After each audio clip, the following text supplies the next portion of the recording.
السلام علیکم دوستو، کیسے ہیں آپ؟ امید کرتا ہوں کہ خیریت سے ہوں گے۔ آج کی ویڈیو گدھا کے بارے میں ہے کہ اگر کوئی شخص خواب میں گدھا دیکھے تو اس کی کیا تعبیر ہے۔ اس کی تعبیر علماء نے مختلف انداز میں بیان کی ہے۔ ابن سیرین، امام جعفر صادق علیہ السلام اور دیگر تعبیر نگاروں کے مطابق یہ تعبیریں عام ہیں اور خواب دیکھنے والے کی حالت، کیفیت، اعمال اور خواب کے دیگر مناظر کے اعتبار سے بدل سکتی ہے۔ ذیل میں کچھ ایسے تعبیریں ہیں جو ہم آپ کے سامنے بیان کریں گے۔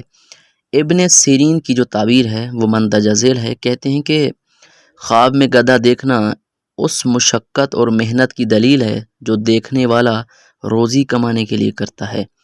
اگر خواب میں وہ گدھے پر سوار ہو جائے تو یہ نشانی ہے کہ اس کی پریشانیاں اور غم جلد ختم ہوں گے۔ اگر گدھا تیز دوڑتا ہوا یا خوشی سے حرکت کر رہا ہو تو اس سے بہت زیادہ مال اور دولت ملنے کا اندیشہ ہے۔ لیکن اگر خواب میں دیکھا جائے کہ وہ گدھے سے گرا ہے یا اس کا گدھا مر گیا ہے تو یہ نقصان یا غم اور اندوہ کی علامت ہے۔ بہت سے گدھے دیکھنا مال اور دولت کی زیادتی کی دلیل ہے۔ اگر گدھے کا رنگ کالا ہو یا مضبوط ہو تو یہ نیکی، عزت اور وقار کی علامت ہو سکتی ہے۔ اگر گدھے کی حالت بری ہو، کمزور ہو، بیمار ہو یا نظر نہ آنے والی آنکھیں ہوں تو یہ مشکلات، نقصان اور رزق میں کمی کی نشانی ہو سکتی ہے۔ گدھے کا گوشت کھانا منفی تعبیرات میں آتا ہے۔ کبھی اس سے منع ہونے والا رزق ہے، یعنی آپ کا رزق بند ہو جائے گا اگر آپ نے گدھے کا گوشت کھایا خواب کی حالت میں، یا ایسے ذرائع جن سے حلال اور جائز نہ ہوں۔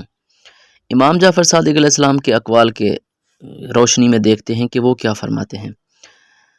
فرماتے ہیں کہ گدھے کو خواب میں دیکھنا اس کی 10 وجوہات ہیں جو آپ کو مل سکتی ہیں۔ پہلا ہے نصیب اور بزرگی، یعنی آپ کو بہت زیادہ عزت ملے گی۔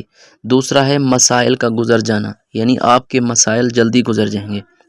راہبری یا قیادت کی حالت، یعنی آپ لوگوں کے لیڈر بھی بن سکتے ہیں۔ تیسرا ہے مال، آپ کو مال ملے گا۔ عورت، اگر آپ غیر شادی شدہ ہیں تو ہو سکتا ہے آپ کو شادی والی عورت بھی مل جائے۔ خوشی، عزت، حضور، آمد و رفت، درجہ اور مرتبہ وغیرہ، یہ ساری چیزیں کیا ہیں؟ گدھے کو دیکھنے کے بعد مل سکتی ہیں آپ